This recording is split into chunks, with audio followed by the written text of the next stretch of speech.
मेरे पास लोग आते हैं, वो कहते हैं हम अकेले में ऊब जाते हैं, हमें कोई संगी साथी चाहिए।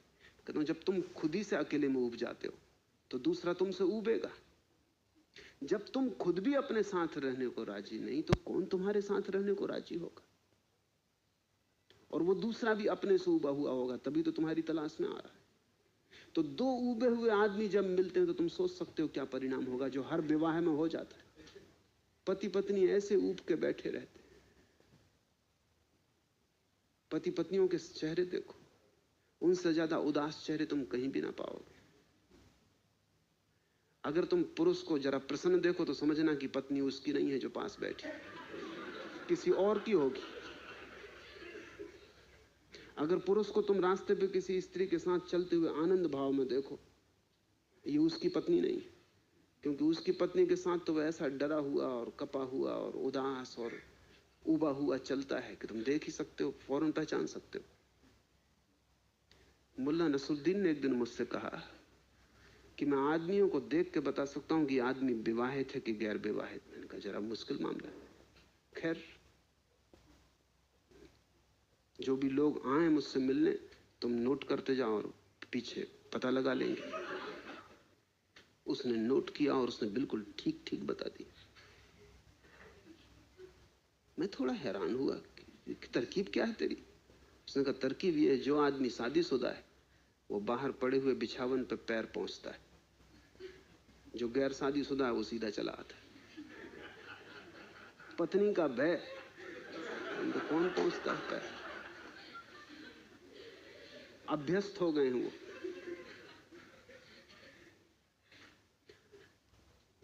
जीवन तुम्हारे भीतर से बाहर की तरफ जाएगा, बाहर से भीतर की तरफ नहीं आता। तुमने अगर अपने को प्रेम किया तो तुम पाओगे बहुत लोग तुम्हें प्रेम करेंगे। तुम अगर अपने को प्रेम करने में समर्थ हो गए तो तुम पाओगे अनंत अनंत प्राणों से तुम्हारी तरफ प्रेम की धारा बहनी शुरू हो जाती।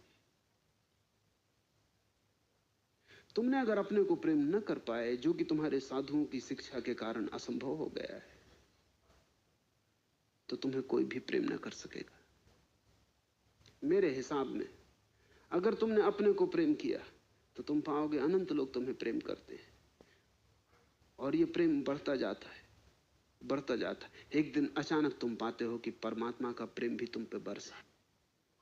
तुम योग्य होते जाते हो, तुम इतने योग्य होते जाते हो, तुम अपने आप में इतने पूरे होते जाते हो कि वही प्रेम की पूर्णता एक दिन तुम्हारे ऊपर परमात्मा की वर्षा बनेगी। परमात्मा को खोजने तुम जाओगे कहां? उसका कोई पता ठिकाना नहीं। सच तो यह है कि परमात्मा तक कोई आदमी कभी नहीं पहुंचता। जब भी घटना घटती परमात्मा आदमी तक आता है, इसके अतिरिक्त रास्ता भी नहीं है। जिस दिन तुम योग्य हो और तुम अपने प्रेम से इतने परिपूर्ण हो और तुम इतने तृप्त हो अपने प्रेम से, तुम्हारे जीवन में कोई शिकायत नहीं है, कोई भिक्षा की इच्छा नहीं रही। अब तुम सम्राट हो गए हो, तुम आनंदित हो, जो तुम्हें मिला है बहुत है। ऐसी भाव दशा में अचानक एक दिन द्वार पे दस्तक पड़ती, परमात्मा द्वार पर खड़ा है।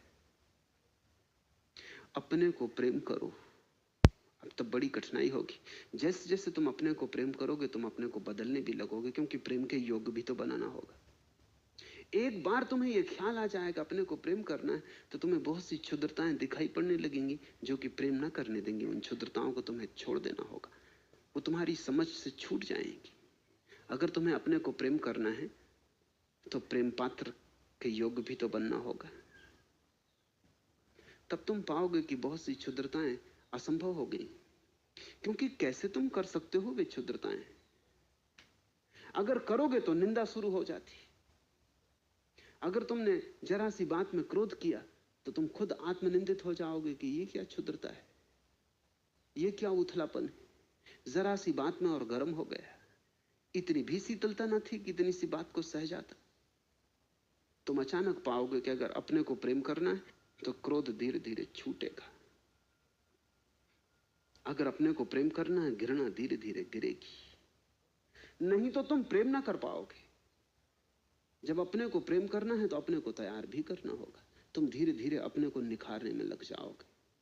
अब तक तुमने दूसरों के लिए अपने को तैयार किया था तो तुम बाहर से सजाते थे, अच्छे वस्त्र पहनते थे, गंध छिड़कते थे, फूल बालों में खोस लेते थे, रंग रोगन कर लेते थे, बाहर से अपने को सजा संवार के जाते थे। जब तुम अपने को प्रेम करोगे तो बाहर की सजावट तो काम ना आएगी, क्योंकि तुम तो भीतर हो। और तुम कितना ही रंग ऊपर पोत लो चेहरे के, तुम्हें तो अपना असली चेहरा पता ही नहीं। जब तुम अपने को प्रेम करोगे तो तुम्हें भीतर सजाना पड़ेगा, भीतर का श्रृंगार शुरू होगा।